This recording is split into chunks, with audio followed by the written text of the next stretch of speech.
अस्सलाम वालेकुम मौलाना साहब। अच्छा मौलाना साहब, मैंने आपसे ये चीज पूछनी थी, ये हम अगर मोबाइल हम कंपनी से उठाते हैं, ये मोबाइल है कैशों का 50,000 रुपए का, अगर ये चीज हम किश्तों में लेते हैं तो वो तकरीबन 60-70 हजार रुपए का हमें पड़ता है। तो सर ये चीज सूद में आती है नहीं आती?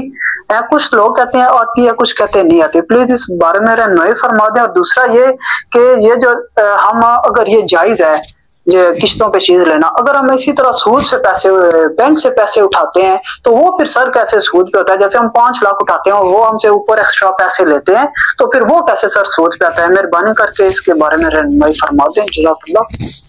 जी वालेकुम सलाम रहमतुल्लाहि व बरकातुहू। मोबाइल किस्तों पर लेने के बारे में आपने सवाल किया, इसके ऊपर मेरी वीडियो मौजूद है मेरे यूट्यूब चैनल पे, वो जरूर सुनिएगा। मोबाइल किस्तों पे लेना बिल्कुल शरअ जायज़ है।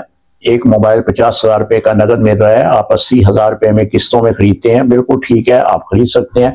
30,000 रुपया आप अजाफी दे रहे हैं, वो लेने वाले के लिए भी जायज़ है, देने वाले के लिए, दोनों के लिए ये जायज़ है।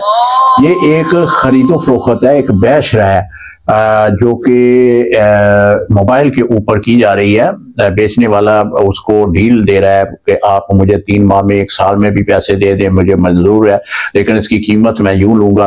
तो ये एक बेशरा मुकम्मल हो जाती है इस डील के साथ। तो किस्तों पे चीज लेना बिल्कुल शरअ जायज़ है। रही बात कि आपने कहा कि फिर बैंक में जब हम पैसे लेते हैं तो वहां पे सूद क्यों होता है?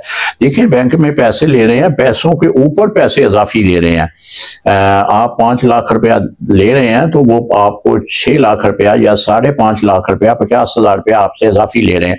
तो ये अपनी रकम के ऊपर जो रकम आप दे रहे हैं, ये ही सूद है।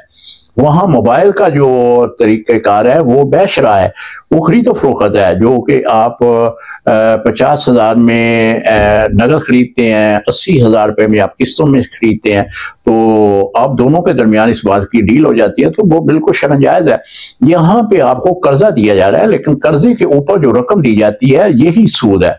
तो बैंक से जो भी आप रकम लेंगे, उधार किस्तों की सूरत में लें या उधार लें, तो ये बाकायदा तौर पर आपको शरअ सूद उसमें शामिल करेंगे। आप इनसे पूछिए बैंक वालों से कि मैं 5 लाख लेता हूं, आपको सूद कितना देना होगा, तो ये आपको लिख कर देंगे कि ये इतना सूद आपने देना है।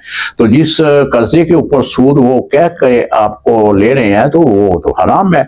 तो इस बिना पे बैंक से कर्जा लेना सूद के जरिए ये हराम है। अस्सलाम वालेकुम रहमतुल्लाहि व बरकातहू।